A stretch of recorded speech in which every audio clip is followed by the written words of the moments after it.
Hello everyone, Randall Tausig, BlueCore Leadership. Welcome to another leadership lesson from the Cockpit. And last month I had a great interview with Mina Lucks, CEO, visionary, co-founder of Synergy Design and Construction, and we talked about obstacles. If you haven't seen that video, please go back and look at it. I think you're going to enjoy it.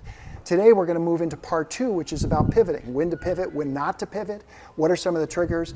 Very important in business, equally as important in aviation. I hope you join us in the cockpit for the conversation. We'll see you soon.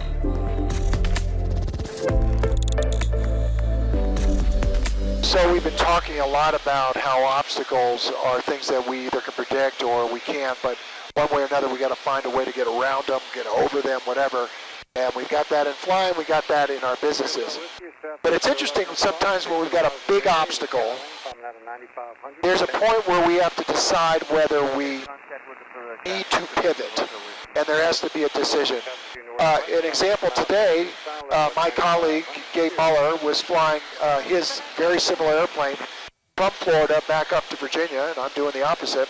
And he had an airport that he was going to land at, and somewhere during the flight, I haven't gotten all the details, he was not comfortable with the weather situation at the airport he was going to land at.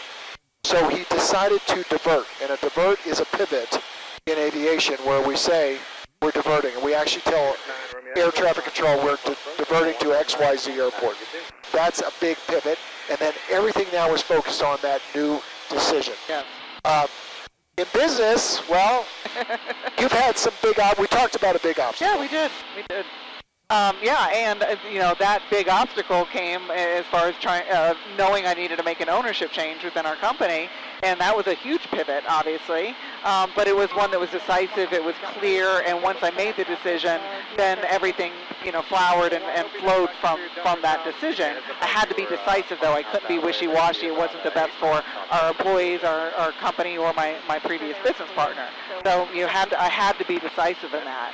And then after that pivot, all of a sudden I'm thinking of, my sales and marketing background. Like I said, I'm like, you know what? After 15 years and making this large pivot, I need to also rebrand. And there was part of my head trash. I was like, oh my gosh, well, people think that's too much change at one time.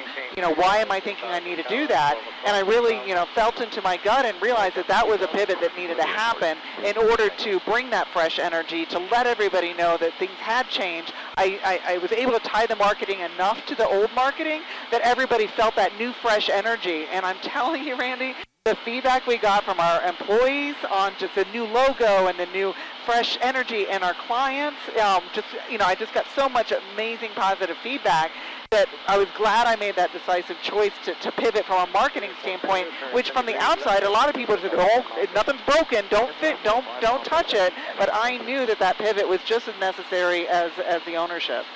Yeah, and so you had some confidence in that, and once you decided, whatever your process was, you decided you were ready to pivot, a decision was made, and then all focus, all direction, all energy was going for that pivot. And look, I hear it in your voice, it was the right decision. And you know what, even sometimes we pivot and it's not the right decision, we then pivot again. Exactly. But then the opposites can happen as well, where we might think we need to pivot versus stay the course. Yeah.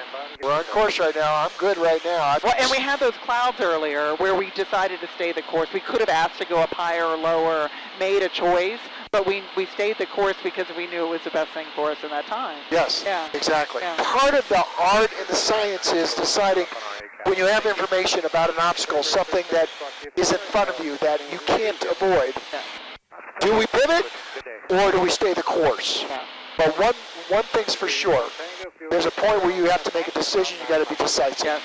And then if things change, then you can then reassess, be decisive, pivot or not pivot. Exactly. Yeah. Leaders and those that are the stewards of our business, it's important to start getting comfortable with making those kinds of decisions and knowing when to take the energy from the outside and what to do with that, and also when deciding not to listen to it and to make your own decision. Yeah. go forward. Yeah. Well, and especially when you have a large pivot within an organization, you need to work with the employees and know that they're all looking to you as the leader to make decisive choices, that you are going to pivot, but at least it's decisive. They know the direction. They can get behind that direction.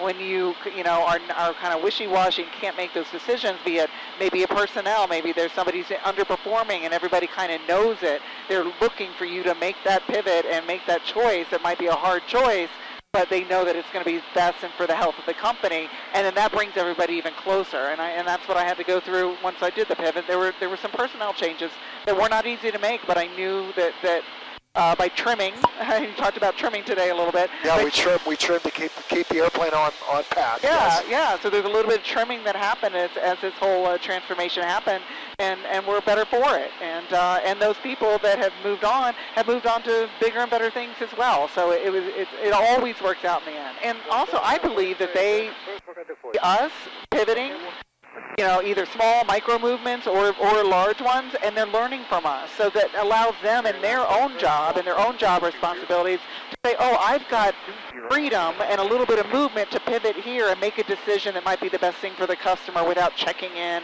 and just doing the right thing in the moment and being able to make little micro pivots, which empowers them and helps them be a better leader, which we were talking about earlier. How do you train people to be great leaders is by leading them. That's right. That's right. Exactly. And it's leading by example. Yeah. I love it, Mina. Yeah. This is good stuff. Well, Randy, I cannot tell you what a pleasure it has been and how honored I am that you invited me into the cockpit with you. I've been watching your videos for a year and just really, really excited to be a part of it. And just really, I just learned so much from you today, just like I've learned from you over the years. And I just really want to thank you. A big thank you back. You're my first official entrepreneur in the cockpit with me. I got to say that a flight that usually takes quite a long time feels like it has gone so fast today. It's just flew by. All right. I didn't mean You're here all week, right? I didn't mean to. But we had great conversation, and I love hearing about your entrepreneurial journey, which has been fascinating. And the beautiful thing about it is it's still going strong. And there's this next element.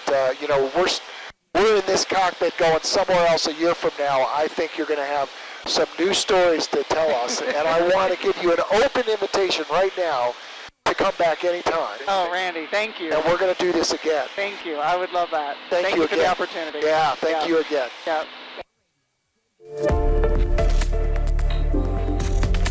There's Charlie Delta, left turn near discretion, Alpha to the ramp, my frequency. Have a great night. Okay, left turn here, Alpha to the ramp will stay with you. You have a good night as well. Thanks.